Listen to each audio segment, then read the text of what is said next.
അത്രയും പറഞ്ഞ് നമ്മൾ ഇന്നത്തെ ഒരു ചിന്താ വിഷയം യോഹന്നാന്റെ സുവിശേഷം 2-ാം അധ്യായത്തിൽ നിന്നാണ് 1 മുതൽ 14 വരെ. ബാക്കി ഭാഗങ്ങൾ നമുക്ക് വായിച്ചിട്ട് നമുക്ക് ധ്യാനം ആ ചിന്തയിലേക്ക് നമുക്ക് കടന്നു വരാം.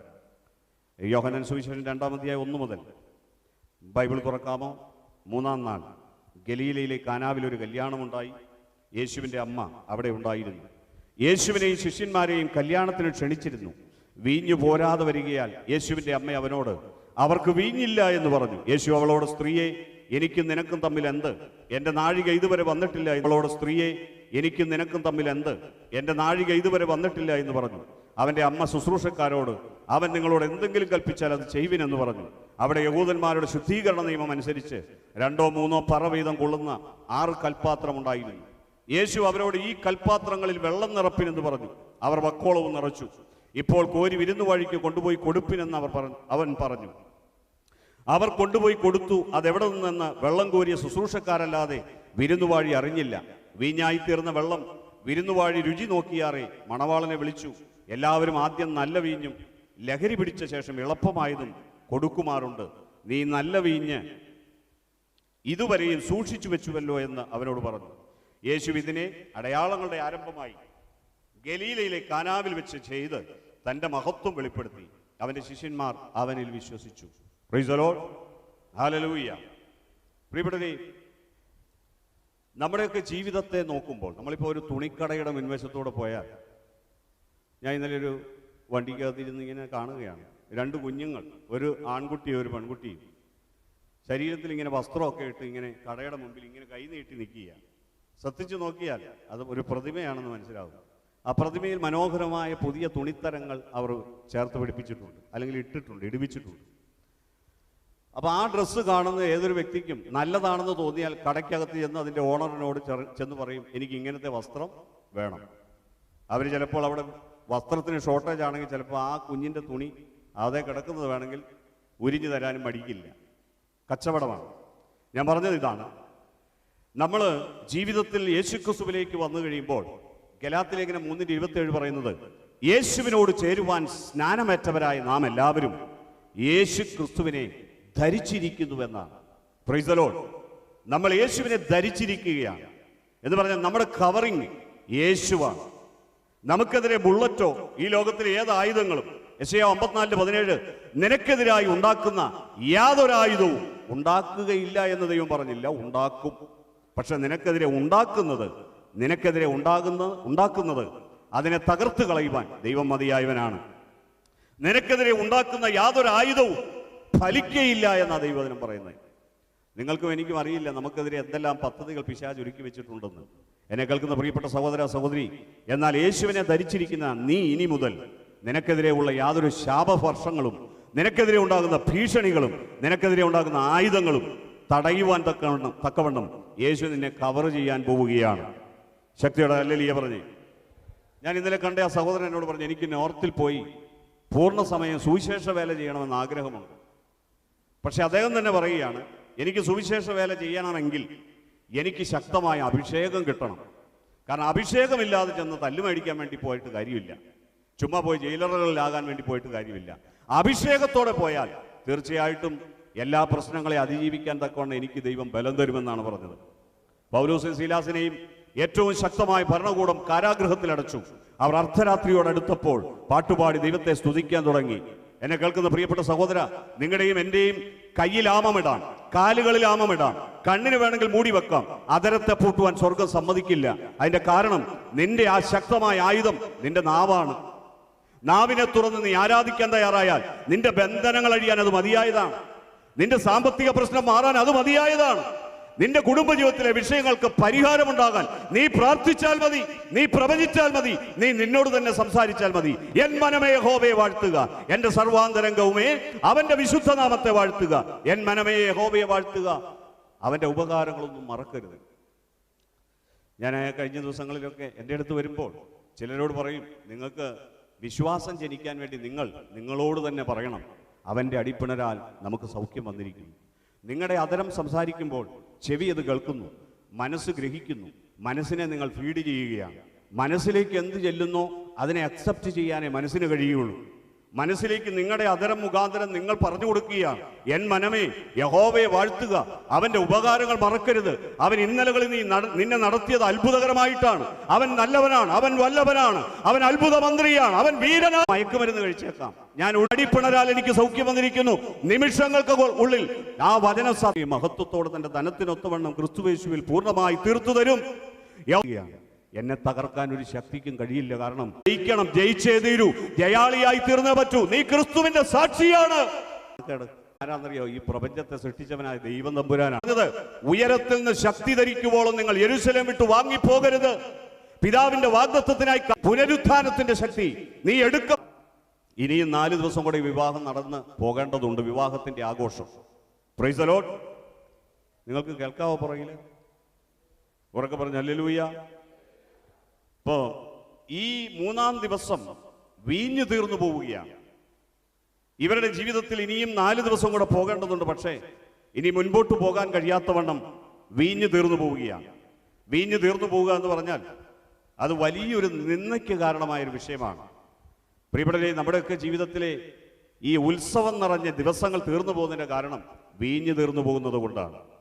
ക്രിസ്ത്യാനിറ്റിയിൽ എനിക്കിനി മുന്നോട്ട് പോകാൻ താല്പര്യമില്ല എന്ന് പറയുന്ന ആളുകളുണ്ടെങ്കിൽ അവർക്ക് വിരസമായ നാളുകൾ അഭിനയത്തിന്റെയും പ്രകടനപരതയുടെയും ഒരു ക്രിസ്ത്യാനിറ്റിയാണ് അവരിൽ നിലകൊള്ളുന്നതെങ്കിൽ അതിന്റെ കാരണം അവർക്ക് ഈ വീഞ്ഞു തീർന്നു പോയത് കൊണ്ടാണ്. വീഞ്ഞെന്ന് പറയുന്ന പരിശുദ്ധാത്മാവാണ്. നിങ്ങൾക്കറിയാം, നിങ്ങൾ വീഞ്ഞു കുടിച്ച് മത്തരാകരുത്, പരിശുദ്ധാത്മാവിലെ നിറഞ്ഞവരായി തീരണമെന്ന എഫേസ്യ ലേഖനത്തിൽ 4-ാം അധ്യായത്തിൽ പൗലോസ് നമ്മളെ ഉപദേശിക്കുന്നത്. എന്ന് പറഞ്ഞാൽ വീഞ്ഞു കുടിച്ചാൽ മത്തനാകും, അവനെ നിയന്ത്രിക്കാൻ അവന് കഴിയില്ല. വീഞ്ഞാണ് നിയന്ത്രിക്കുന്നതെങ്കിൽ പരിശുദ്ധാത്മാവിനെ പാനം ചെയ്യുന്നവനെ നിയന്ത്രിക്കുന്നത് നീയല്ല, നിന്നെ കൺട്രോൾ ചെയ്യുന്ന പരിശുദ്ധാത്മാവാണ്. പരിശുദ്ധാത്മാവ് നിയന്ത്രണം ഏറ്റെടുത്താൽ പിന്നെ ജീവിത വിജയം ഉറപ്പാണ്, പരീക്ഷയിൽ ജയം ഉറപ്പാണ്, ജീവിതത്തിൽ സഹന സമരങ്ങളിൽ ജയം ഉറപ്പാണ്. എത്ര പേർക്ക് ജയകരമായ ജീവിതം വേണം? അവർ പരിശുദ്ധാത്മാവിനെ നിറഞ്ഞാൽ മതി. ഞാൻ കഴിഞ്ഞ ദിവസം വേദനയോടുകൂടി ഒരു മനുഷ്യൻ, അദ്ദേഹം എന്നോട് പറയാ, ഞാനിപ്പോൾ ഉറങ്ങാൻ വേണ്ടി എനിക്ക് 2 പെഗ് എടുക്കണം. 2 പെഗ് എടുത്താലേ ഉറക്കം വരുള്ളൂ. പണ്ട് അങ്ങനെ ആയിരുന്നില്ല ഭക്തനായ മനുഷ്യൻ. ഇപ്പോൾ അദ്ദേഹത്തിന് ഉറങ്ങാൻ 2 പെഗ് വേണം. 2 പെഗ്ഗല്ലായിരിക്കും, അതിൽ കൂടുതലുണ്ടാകാം. എന്നെ കേൾക്കുന്ന പ്രിയപ്പെട്ട സഹോദര സഹോദരി, നിനക്ക് പരിശുദ്ധാത്മാവെന്ന് വീഞ്ഞു കുടിക്കാൻ തുടങ്ങിയാൽ നിന്നെ ഉറക്കാൻ ആരും വരേണ്ടതില്ല. നീ ഉറക്കാൻ ഡ്രഗ്സ് എടുക്കേണ്ടി വരില്ല. യേശു മതിയായവനാണ്. ഈ ലോകത്തിൽ പരിശുദ്ധാത്മാവിനെ പാനം ചെയ്തവർക്ക് തങ്ങളെ തന്നെ നിയന്ത്രിക്കാൻ കഴിയില്ല. അവരെ നിയന്ത്രിക്കുന്ന പരിശുദ്ധാത്മാവാണ്. അവർ പ്രവചിക്കുന്ന ദൈവത്തിന്റെ ശബ്ദമാണ്.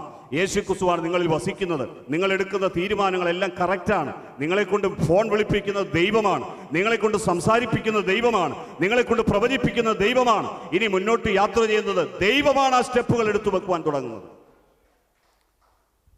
ഇന്ന് നിങ്ങളുടെ ജീവിതത്തിൽ ഒരു ടേണിംഗ് പോയിന്റ് ഉണ്ടാകട്ടെ എന്ന് ഞാൻ പ്രാർത്ഥിക്കുകയാണ്. 3-ാം നാൾ ഗലീലയിലെ കാനാവിൽ ഒരു കല്യാണമുണ്ടായി. യേശുവിന്റെ അമ്മ അവിടെ ഉണ്ടായിരുന്നു. യേശുവിനെയും ശിഷ്യന്മാരെയും കല്യാണത്തിന് ക്ഷണിച്ചിരുന്നു. ഈ കുടുംബത്തിലെ ശ്രദ്ധേയമായ അനുഗ്രഹത്തിന്റെ കാരണം യേശുവിനെ അവർ ക്ഷണിച്ചതാണ്. എൻ്റെ ചോദ്യം, പ്രിയ സഹോദര, നിങ്ങൾ ഞായറാഴ്ച ആരാധന കഴിഞ്ഞ് മടങ്ങിപ്പോകുമ്പോൾ, കർത്താവേ നിന്നെ അടുത്ത ഞായറാഴ്ച ഇവിടെ വെച്ച് വീണ്ടും മീറ്റ് ചെയ്യാമെന്ന് പറഞ്ഞാണോ പോകുന്നത്, അതോ യേശുവേ എൻ്റെ കൂടെ നീ വീട്ടിലേക്ക് വരണമെന്നാണ്? എത്ര പേരെ ഇരിക്കുന്ന വാഹനത്തിൻ്റെ അകത്ത് പ്രഥമ സ്ഥാനത്ത് യേശുവിനെ പ്രതിഷ്ഠിക്കാറുണ്ട്? കൊന്ത വെക്കുന്ന കാര്യമല്ല, യേശുവിൻ്റെ ഒരു ചിത്രം കൊണ്ട് വെക്കുന്ന കാര്യമല്ല. Praise the lord. ഒരിക്കലൊരു കുടിയനായ മനുഷ്യനെ ജീസസ് എന്ന സിനിമയ്ക്കകത്ത് അഭിനയിക്കാൻ വേണ്ടി തിരഞ്ഞെടുത്തു. ആ മനുഷ്യൻ അഭിനയിച്ച സിനിമയുടെ ചിത്രം എടുത്തിട്ട്, ഫോട്ടോ എടുത്തിട്ട് ചില വീടുകളിലൊക്കെ അവർ ഇത് വെച്ചേച്ച ജനങ്ങൾ മെഴുകുതിരി കത്തിച്ചു വെച്ച് ആരാധിക്കുക യേശുവാന്ന് പറഞ്ഞ്. ഒരു ദിവസം ഈ മദ്യപാനിയായ മനുഷ്യൻ, ജീവിതത്തിൽ തകർന്ന മനുഷ്യൻ, ചില വീടുകളിലൂടെ ചെന്നപ്പോൾ അദ്ദേഹം കാണുകയാണ് തൻ്റെ ചിത്രം വെച്ച്. നിങ്ങൾ മിണ്ടുന്നില്ല. അദ്ദേഹം പറഞ്ഞു, ദയവ് ചെയ്ത് എൻ്റെ ജീവിതത്തെ നിങ്ങൾക്കറിയില്ല, നിങ്ങൾ എന്നെ ആരാധിക്കരുതേ. ഞാൻ ആ സിനിമയിൽ അഭിനയിക്കുമ്പോൾ ഞാൻ മദ്യത്തിന് അഡിക്റ്റായിരുന്നു. നിങ്ങൾ മിണ്ടുന്നില്ല. ശക്തിയോടെ ഹല്ലേലൂയ പറഞ്ഞേ. ഏതോ താടിയും മുടിയും വെച്ച ഒരു ജീസസിനെ അല്ല നീ ആരാധിക്കേണ്ടത്. ആത്മാവിലും സത്യത്തിലും അവനെ ആരാധിക്കണം. ദൈവം ആത്മാവാണ്. ആത്മാവിലും സത്യത്തിലും ആരാധിക്കുന്നവനെ ദൈവം പ്രസാദിക്കുന്നു, അവനെ ദൈവം അനുഗ്രഹിക്കുന്നു. നമ്മുടെ ആരാധന ശരിയാകാത്തതിന്റെ കാര്യം എന്താണെന്നറിയാവോ? നമ്മൾ സത്യത്തിലല്ല ആരാധിക്കുന്നു. സത്യം എന്താണ്? നമ്മുടെ ജീവിതത്തിൽ പാപമുണ്ട്, ദൈവത്തോട് മാപ്പ് ചോദിക്കണം. മറച്ചു വെച്ചൊന്നും ദൈവത്തെ ആരാധിക്കാൻ നിൽക്കരുത്. രാത്രിയിലിരുന്ന് പാപം ചെയ്തിട്ടല്ല, രാത്രിയിലിരുന്ന് ദൈവത്തിന്റെ സന്നിധിയിൽ ഒരുങ്ങിയിട്ട് വേണം ഞായറാഴ്ച ആരാധനയ്ക്ക് വരാൻ. മനസ്സിലാകുന്നെങ്കിൽ ദൈവത്തെ സ്തുതിച്ചേ. അങ്ങനെ വന്നാൽ നേരോടെ നടക്കുന്നവന് യഹോവ ഒരു നന്മയ്ക്കും മുടക്കം വരുത്തുകയില്ല. അവൻ നിന്നിലൂടെ ഫ്രീ ആയിട്ട് ഫ്ലോ ചെയ്യാൻ തുടങ്ങിയ, നിന്നിലൂടെ ദൈവം ഒഴുകാൻ തുടങ്ങുകയാണ്. ഹല്ലേലൂയ. ഞാൻ വീണ്ടും പറയട്ടെ, പത്രോസിന്റെ 2-ാം ലേഖനത്തിലേക്ക് വന്നൊരു വചനം നിങ്ങളെ പരിചയപ്പെടുത്താം. പത്രോസിന്റെ 2-ാം ലേഖനം, ഇതിന്റെ 2-ാം അധ്യായമാണെന്നോ 3-ാം അധ്യായം. 3-ാം അധ്യായം എടുക്കാമോ? 2-ാമത്തെ വാക്യം ഒരുമിച്ച് വായിക്കാം. 2 പത്രോസ് 3-ാം അധ്യായത്തിന്റെ 2-ാം വാക്യം. എന്നെ നോക്കിയിരിക്കരുത്, നിങ്ങളുടെ കയ്യിൽ വേദപുസ്തകം ഉണ്ടെങ്കിൽ എടുത്ത് തുറക്കുക. ഉറങ്ങരുത്. നീ ഇന്ന് ഉറങ്ങിയാൽ പിന്നെ ചിലപ്പോൾ ആ ഉറക്കം പ്രൈസ് ദി ലോർഡ് പ്രശ്നമായി തീരും. ഹല്ലേലൂയ. യൂത്തിക്കോസ് ഇരുന്ന് മാളിക മുറിയിൽ ഇരുന്ന് ഉറങ്ങിയ പുള്ളിക്ക് എന്നാ പറ്റിയെന്നറിയാവോ? കേട്ടിട്ടുണ്ടോ പുള്ളീനെ? ഓർമ്മയുണ്ടായിരിക്കണം. അപ്പൊ 2 കൊരിന്ത്യർ 3-ാം അധ്യായത്തിന്റെ 2-ാം വാക്യം ഒരുമിച്ച് വായിക്കാം. ഞങ്ങളുടെ ഹൃദയങ്ങളിൽ എഴുതിയതായി സകല മനുഷ്യരും അറിയുന്നതും വായിക്കുന്നതുമായ ഞങ്ങളുടെ പത്രം നിങ്ങൾ തന്നെ. അപ്പോ മനുഷ്യർ നമ്മളെ വായിക്കുന്ന പത്രമാണെന്ന് മനസ്സിലായോ? ശക്തിയുടെ ഹല്ലേലൂയ പറഞ്ഞേ. ഇവിടെ ഇരിക്കുന്ന നിങ്ങൾ ഓരോരുത്തരും, നമ്മൾ ഓരോരുത്തരും ജീവിതത്തിൽ ഇത്രയും വർഷം ദൈവത്തെ സേവിച്ചിട്ട് ജയിക്കുന്നുണ്ടോ, ജയാളിയാകുന്നുണ്ടോ, പരാജയപ്പെടുന്നുണ്ടോ എന്ന് ലോകം നന്നായിട്ട് ഒബ്സർവ് ചെയ്തുകൊണ്ടാണ് ഇരിക്കുന്നത്. നമ്മുടെ കൈകളിൽ മലിനത പടരുന്നുണ്ടോ, ജീവിതത്തിൽ അശുദ്ധി പടരുന്നുണ്ടോ, ഇതൊക്കെ ദൈവത്തിന് നമ്മുടെ ജീവിതത്തിലൂടെ വരച്ചു കാട്ടാൻ കഴിയും.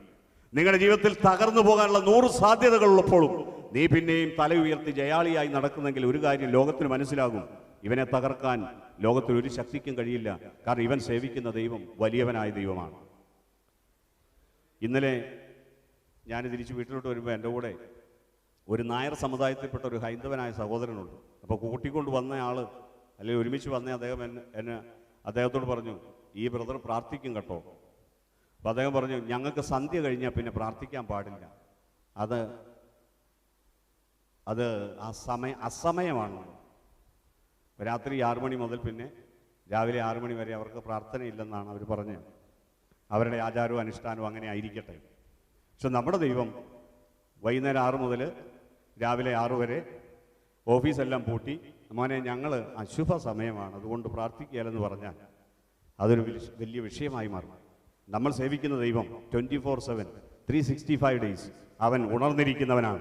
ഇസ്രായേലിന്റെ പരിപാലകൻ മയങ്ങുകയില്ല, ഉറങ്ങുകയില്ല. നിങ്ങൾ ഈ ലോകത്തിൽ ഏത് ഓഫീസിൽ വിളിച്ചാലും അവർ ഉണർന്നെന്ന് വരില്ല. പക്ഷേ എൻ്റെ ദൈവം ഉറങ്ങില്ല. കാരണം എന്താണെന്നറിയാമോ? അവൻ ഉറക്കമുള്ളവനല്ല, ഉറങ്ങുന്നവനല്ല. അവൻ ഉറങ്ങുന്നവരുടെ ദൈവമല്ല, അവൻ ജീവിക്കുന്നവരുടെ ദൈവമാണ്. അവൻ ജീവനുള്ള ദൈവമാണ്. എൻ്റെ സഹായം എവിടെ നിന്ന് വരും? എവിടേക്ക് നോക്കും? ജീവിതത്തിൽ ചില അസന്നിഗ്ധമായ ഘട്ടങ്ങളിൽ വരുമ്പോൾ നിങ്ങളും ഞാനും എവിടെ ആരെ വിളിച്ചാലാണ് രക്ഷപ്പെടുക എന്ന് നമുക്കറിയില്ല. പക്ഷേ നമുക്കൊരു ദൈവം നമുക്കുണ്ട്. അവൻ അത്യുന്നതനായ ദൈവമാണ്. കഴിഞ്ഞ ദിവസം ഓട്ടോറിക്ഷ അപകടത്തിൽപ്പെട്ട ഓട്ടോറിക്ഷയ്ക്കാണ് ആകപ്പാടെ മൊത്തം പ്രശ്നമാണ്. ഞാൻ അദ്ദേഹത്തെ കൊണ്ട് പോലീസ് സ്റ്റേഷനിൽ ചെന്നിട്ട് പോലീസ് സ്റ്റേഷന് താഴെ ഇരുന്നു. കാരണം ഞാൻ ചെല്ലുമ്പോൾ അത് വേറെ രീതിയിലുള്ള ഒരു റെക്കമെൻഡേഷന് ചെന്നെന്നുള്ള ഒരു രീതിയിൽ വര. അപ്പോൾ ഞാൻ ആ താഴെ ഇരുന്നിട്ട് എൻ്റെ മോനെയും അദ്ദേഹത്തെയും കയറ്റി വിട്ടു. ഇന്നലെ അവരവിടെ വീട്ടിൽ ചെന്നപ്പോൾ പോലീസുകാർ കയ്യിൽ നിന്ന് പൈസ എടുത്ത് കൊടുക്കുകയാണ് ആ മനുഷ്യൻ്റെ കയ്യിൽ. ഈ ഓട്ടോറിക്ഷ കൊണ്ടുപോയി നന്നാക്കിക്കോന്ന്. നിങ്ങൾ മിണ്ടുന്നില്ല. ഏതെങ്കിലും പോലീസ് സ്റ്റേഷനിൽ പോലീസുകാർ കയ്യിൽ നിന്ന് പൈസ എടുത്തിട്ട് ഓട്ടോറിക്ഷ നന്നാക്കാൻ വേണ്ടി കൊടുത്ത ചരിത്രം നിങ്ങൾ എവിടെയെങ്കിലും കേട്ടിട്ടുണ്ടോ? കേൾക്കുകയല്ല. പക്ഷേ ഇത് ദൈവമാണ്, ഇത് ഒറിജിനൽ ദൈവമാണ്. നമ്മൾ സേവിക്കുന്ന ഡ്യൂപ്ലിക്കേറ്റ് ദൈവമല്ല, ജീവനുള്ള ദൈവത്തെയാണ്. ഞാൻ റെക്കമെൻഡ് ചെയ്യാൻ ആരെയും വിളിച്ചില്ല, റെക്കമെൻഡ് ചെയ്യാൻ ദൈവത്തോട് അപേക്ഷിച്ചു. ഞങ്ങൾ ഒരുമിച്ച് ദൈവത്തെ നിലവിളിച്ചു, ദൈവത്തോട് അപേക്ഷിച്ചു. നിങ്ങൾ കേൾക്കുന്നുണ്ടോ? നമുക്ക് വേണ്ടി റെക്കമെൻഡ് ചെയ്യാൻ ഒരു ദൈവമുണ്ട്. അവൻ ജീവിക്കുന്ന ദൈവമാണ്. ഏത് വിഷയത്തിലും അവൻ ഇടപെട്ട് അവൻ അനുഗ്രഹം തരുന്നവനാണ്. പറഞ്ഞ ഹല്ലേലൂയ. വ്യക്തിയുടെ ഹല്ലേലൂയ പറഞ്ഞു. അപ്പൊ ഞാൻ ഈ പ്രസംഗിക്കുന്ന വ്യക്തി ആരാണ്? യേശുക്രിസ്തുവാണ്. അവൻ സത്യദൈവമാണ്, നിത്യജീവനാണ്. യോഹന്നാൻ തന്റെ സുവിശേഷം, ഞാൻ ഇത് പറഞ്ഞത് ഒന്നുകൂടെ പറഞ്ഞോട്ടെ. നിങ്ങൾ എപ്പോഴും ഈ വചനം അണ്ടർലൈൻ ചെയ്ത് വെക്കണം. മനുഷ്യർ നമ്മളെ റീഡ് ചെയ്യുന്നുണ്ട് കേട്ടോ. അടുത്തിരിക്കുന്ന ആളോട് പറഞ്ഞേ, നമ്മളെ മനുഷ്യർ വായിക്കുന്നുണ്ട്. Price the Lord. മനുഷ്യർ നമ്മളെ ഉണ്ടോ? ഞാനൊരു ബസ്സിൽ പോകാമെന്നോർത്ത് ഞാൻ ആ ബസ് സ്റ്റാൻഡിൽ ഇരിക്കുമ്പോൾ ജേക്കബ് സാർ കാണുകയാണ് എന്ന് പറഞ്ഞതിൻ്റെ അർത്ഥം നമ്മളെവിടെ ഇരുന്നാലും ആളുകൾ ആരൊക്കെയാണ് നമ്മളെ. നിങ്ങൾ മിണ്ടുന്നില്ല. നിങ്ങളിവിടെ വന്നതല്ല, ഇതിൻ്റെ അകത്തുണ്ട് കേട്ടോ, ലൈവ് പോകുന്നുണ്ട്. നാളെ വേറെ ഒരു സ്ഥലത്തൊന്നും കണ്ടേക്കരുത്. നിങ്ങൾ ഇരിക്കേണ്ട സ്ഥലങ്ങളിൽ തന്നെ ഇരുന്നോണം. കാരണം നിങ്ങൾ കർത്താവിൻ്റെ മക്കളാണ്. ശക്തിയുടെ ഹല്ലേലൂയ പറഞ്ഞേ. നമ്മൾ ജീവിതത്തിൽ ജയോത്സവമായി നടക്കേണ്ടവരാണ്. നമ്മൾ ജീവിതത്തിന്റെ ഏത് അവസ്ഥകളിലും കർത്താവിന്റെ നാമത്തെ ഉയർത്തിപ്പിടിക്കേണ്ടവരാണ്. തലയായ യേശുവിനെ അഭിമാന ബോധത്തോടെ നട്ടല്ലോടെ നിവർന്ന് ഉയർത്താനുള്ള ശക്തിയും ചങ്കൂറ്റവും ധൈര്യവും അഭിഷേകവും അവൻ നമുക്ക് തരാൻ മതിയായവനാണ്. ജീവിതത്തിൽ അവനെ സേവിക്കുന്നവൻ ആരുടെയും മുമ്പിൽ മുട്ടുമടക്കാൻ അവൻ സമ്മതിക്കില്ല. നിങ്ങൾക്ക് അറിയാമോ എന്ന് എനിക്കറിയില്ല, വിശ്വസിക്കുന്നുണ്ടോ എന്ന് എനിക്കറിയില്ല. ഒരുവന്റെ മുമ്പിൽ മുട്ടുമടക്കാൻ സ്വർഗത്തിൽ ദൈവം സമ്മതിക്കില്ല. നീ ദൈവത്തിന് മുമ്പിൽ മുട്ടുമടക്കുന്നവനാണോ? നീ കരയുന്നവനാണോ? വേറൊരിടത്ത് കരയുവാനും വേറൊരിടത്ത് മുട്ടുമടക്കാനും ഈ തമ്പുരാൻ സമ്മതിക്കില്ല. അവൻ അഭിമാനബോധമുള്ളവൻ. തൻ്റെ മകനെ ഞാൻ അബ്രഹാമിന്റെ ദൈവം, ഞാൻ ഇസഹാക്കിന്റെ ദൈവം, ഞാൻ യാക്കോബിന്റെ ദൈവം എന്ന് വിളിച്ചു പറയാൻ ആഗ്രഹിക്കുന്നവനാണ്. നിങ്ങളുടെ ഓരോരുത്തരുടെ പേര് പറഞ്ഞിട്ട് നിങ്ങളുടെ പേര് പറഞ്ഞ് നിങ്ങളെ കൂട്ടി ഞാൻ ഇന്നയാളുടെ ദൈവമാണെന്ന് പറയാൻ അഭിമാനബോധമുള്ളവനാണ് ദൈവം. അതുകൊണ്ട് സൂക്ഷിക്കണം. ക്രിസ്ത്യാനിറ്റി എന്ന് പറയുന്നത് തകരാനുള്ളതല്ല. ക്രിസ്ത്യാനിറ്റി എന്ന് പറയുന്നത് ജയോത്സവമായി നടക്കേണ്ടതാണ്. എന്ന് പറഞ്ഞാൽ നമ്മുടെ ഇവിടെയെല്ലാം സമ്പത്ത് സ്വരുക്കൂട്ടി ഒരുപാട് കാര്യങ്ങൾ സ്വരുക്കൂട്ടുക എന്നതല്ല ഞാൻ പറഞ്ഞത്. നമുക്ക് ആവശ്യമുള്ളതെല്ലാം ദൈവം തന്നിരിക്കും. മനസ്സിലാകുന്നെങ്കിൽ ദൈവത്തെ സ്തുതിച്ചേ. കരങ്ങളടിച്ചൊന്ന് ഉണർവോടെ ദൈവത്തെ സ്തുതിച്ചേ. അവൻ ഞങ്ങളെ പുതുനിയമത്തിന്റെ ശുശ്രൂഷകന്മാരാകുവാൻ പ്രാപ്തരാക്കി. അക്ഷരത്തിന്റെ ശുശ്രൂഷകന്മാരല്ല, ആത്മാവിന്റെ ശുശ്രൂഷകന്മാരത്രേ. അക്ഷരം കൊല്ലുന്നു, ആത്മാവോ ജീവിപ്പിക്കുന്നു. എന്ന് പറഞ്ഞാൽ നിന്നെ ശുശ്രൂഷ ഏൽപ്പിച്ചിരിക്കുന്നത് മരിച്ചവനെ ഉയർപ്പിക്കാനാണ്.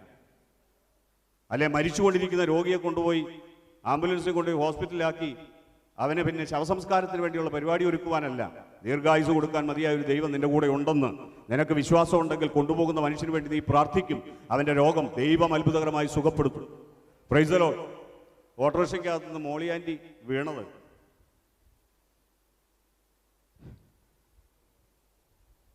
മണർകാടിനപ്പുറത്തൊരു അമ്പലമുണ്ട്, കാവുംപടി അല്ലേ, കാവുംപടി എന്നല്ലേ. അമ്പലത്തിന്റെ തൊട്ട് മുമ്പിൽ വെച്ചാണ് ഈ ആക്സിഡന്റ്. അപ്പോൾ ഇവർ വണ്ടിക്കകത്ത് നിന്നെല്ലാം ഉരുണ്ട് താഴെ വന്ന് മൊത്തം ചെളിയാണ്, ബഹളമാണ്, ആളുകളെല്ലാം കൂടി. അവിടെ നിന്നുകൊണ്ട് മോളിയാൻറ്റി യേശുവേ യേശുവേ എന്ന് ഉറക്കെ വിളിക്കുകയാണ്.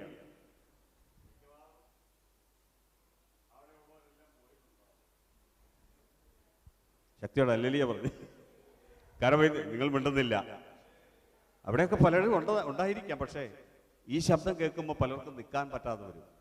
മിണ്ടുന്നില്ല. നിങ്ങളുടെ വീട്ടിൽ എന്തുകൊണ്ടാണ് ഈ പുള്ളി ഇങ്ങനെ ഇടയ്ക്കിടയ്ക്ക് വരത്തുപോക്കാണ് ഇടത്തുപോക്കാണ് എന്നൊക്കെ പറയുന്നതിൻ്റെ കാര്യം? നീ മിണ്ടുകാലം. യേശുവിൻ്റെ നാമം, യേശുവിൻ നാമം, എൻ യേശുവിൻ നാമം, എൻ ജീവിതത്തിലേക ആശ്രയമേ. ഞാനെന്നും സ്തുതിക്കും, ഞാനെന്നും വാഴ്ത്തുമൻ, എനിക്കെത്ര ആനന്ദം. ഞാനെന്നും വാഴ്ത്തുമൻ യേശുവിൻ നാമം, എനിക്കെത്ര ആനന്ദം. യേശുവിൻ നാമം, എൻ യേശുവിൻ നാമം, എൻ ജീവിതത്തിലേകയാശ്രയമേ. ഞാനെന്നും സ്തുതിക്കും,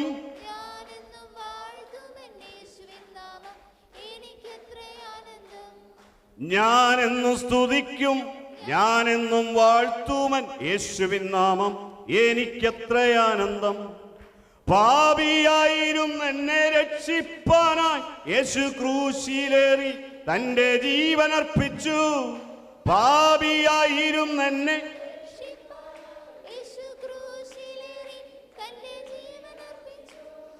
യേശുവെത്ര നല്ലവൻ, യേശുവെത്ര വല്ലഭൻ, 10,000-അതിശ്രേഷ്ഠനവൻ. യേശുവെത്ര നല്ലവൻ,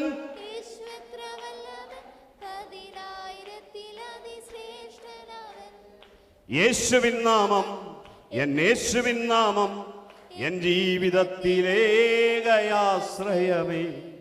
ഞാനെന്നും സ്തുതിക്കും, ഞാനെന്നും വാഴ്ത്തുമൻ യേശുവിൻ നാമം, എനിക്കെത്ര ആനന്ദം. ഞാനെന്നും സ്തുതിക്കും,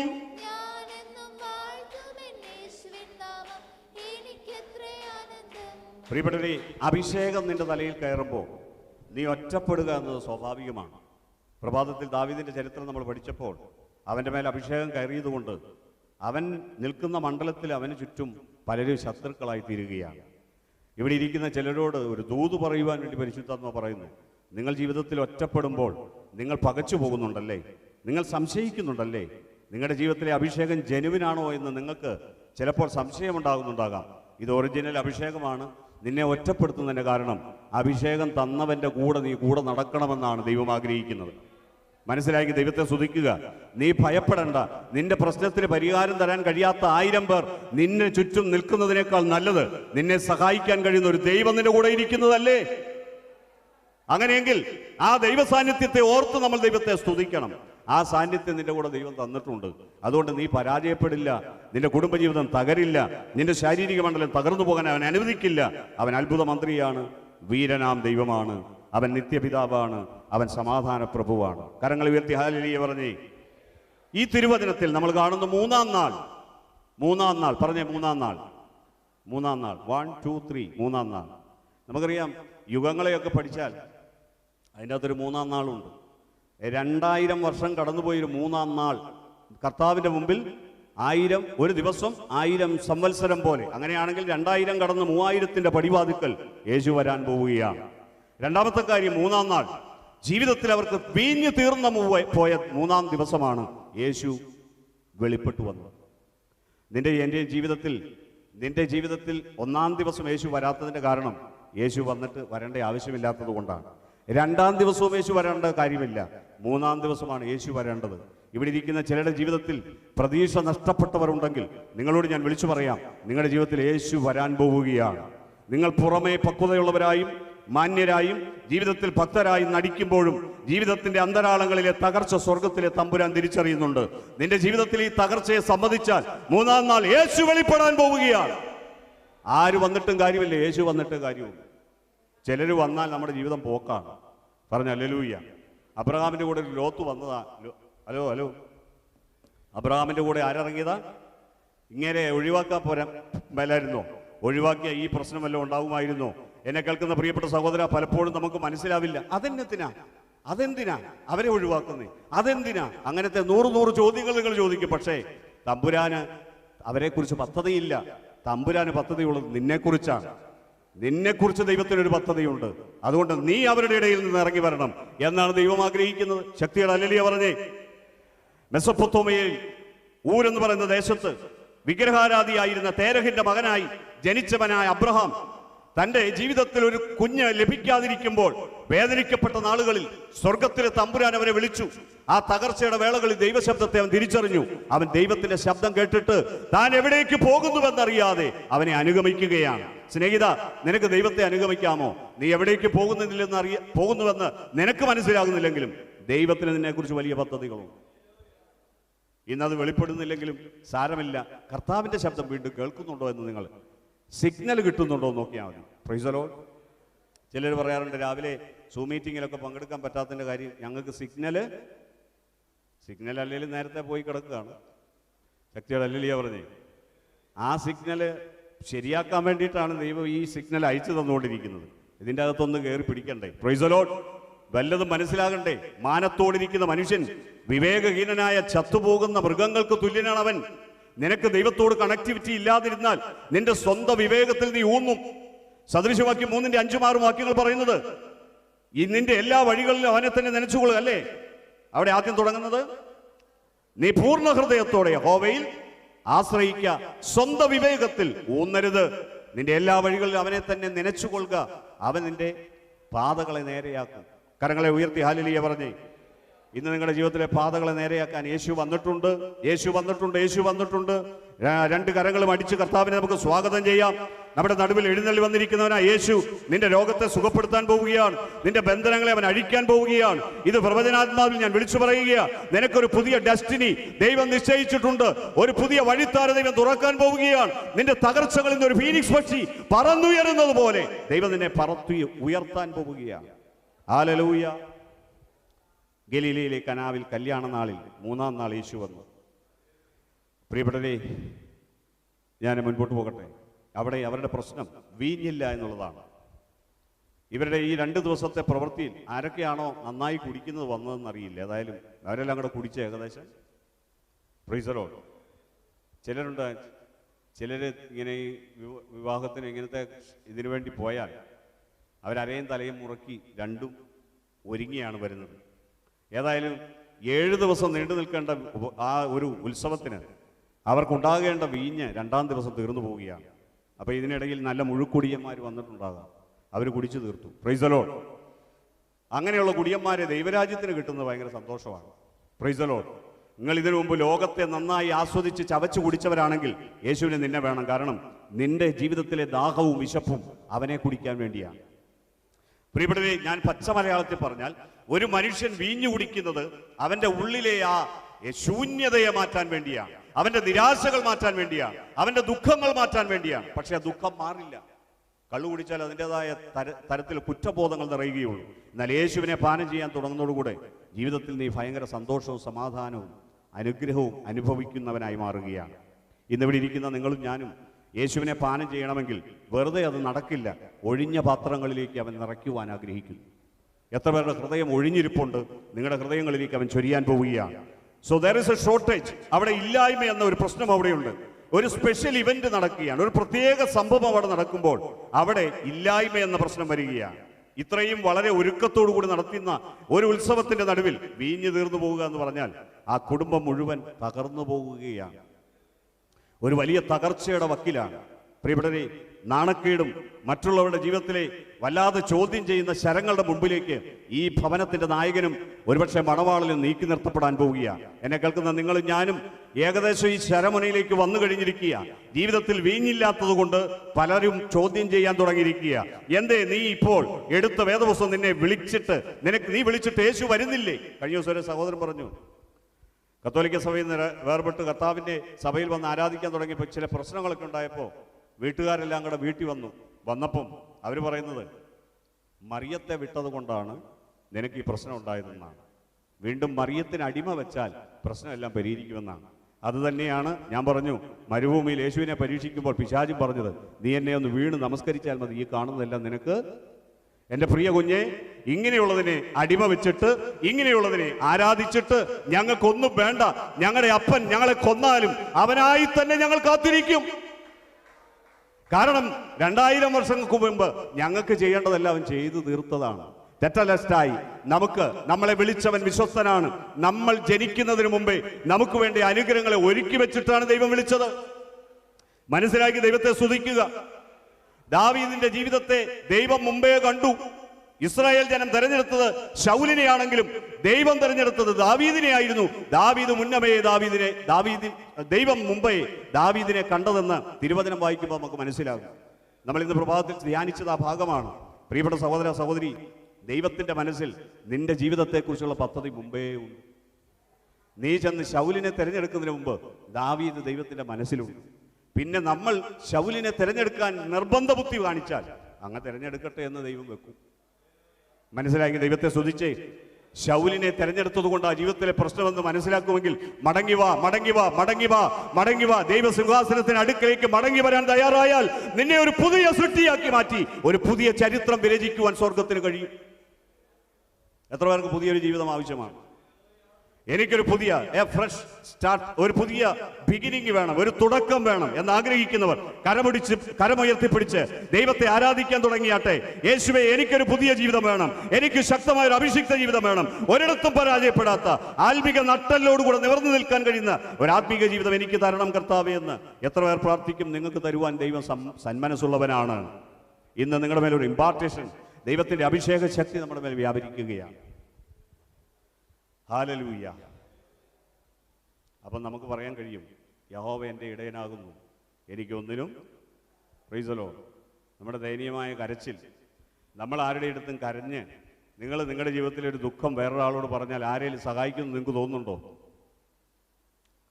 അവർ കേൾക്കുന്ന പാട് കേൾക്കാത്ത പാടെ അപ്പുറത്ത് പോയിട്ട് വേറൊരാളോട് പറയും, ഇന്ന ആൾക്ക് അറിഞ്ഞായിരുന്നോ ഇന്ന പ്രശ്നമാണ്. Price the Lord. മിണ്ടുന്നില്ല. ഉറക്കെ പറഞ്ഞ ഹല്ലേലൂയ. നമ്മളെ ആത്മാർത്ഥമായി സ്നേഹിക്കുന്ന ഒരുവൻ മാത്രമേ ഉള്ളൂ, നമ്മൾ ആരാധിക്കുന്ന കർത്താവായ യേശു. നമ്മുടെ ജീവിതത്തിലെ പ്രശ്നങ്ങളെ കണ്ടാൽ കളിയാക്കാൻ നിൽക്കാതെ അവൻ അതിന് പരിഹാരം വരുത്തുവാൻ ശ്രമിക്കുന്ന ഒരു ദൈവമാണ് ഈ ദൈവം. അവന്റെ പേര് യേശുവെന്നാണ്. ഉറക്കെ വിളിക്കാമോ യേശുവേ എന്ന്? നിങ്ങൾ എത്ര തകർന്നവനാണെങ്കിലും നിങ്ങളുടെ ജീവിതത്തെ പണിയാൻ യേശുവിന് കഴിയും. 3-ാം നാൾ അവരുടെ പ്രതീക്ഷ നഷ്ടപ്പെട്ടപ്പോൾ യേശു തന്നെ വെളിപ്പെടുകയാണ്.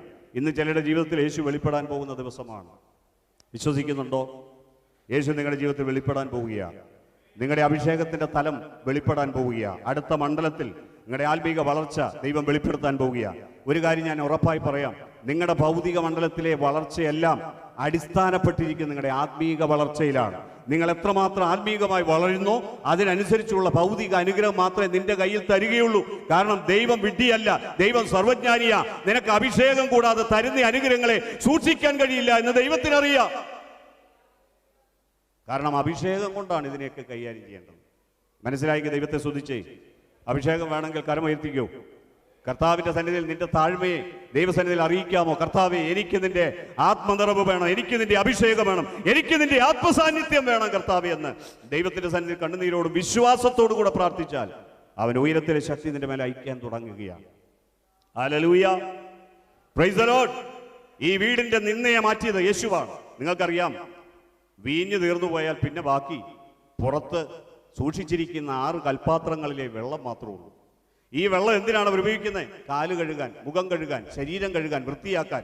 അപ്പൊ പലരും ഒരു വെള്ളത്തിൽ നിന്ന് കൈയെടുത്ത് അല്ലെങ്കിൽ പാത്രം ഇട്ടോ എങ്ങനെയെങ്കിലും കഴുകിയാൽ ഈ 6 പാത്രത്തിലെ വെള്ളവും വൃത്തികേടായി.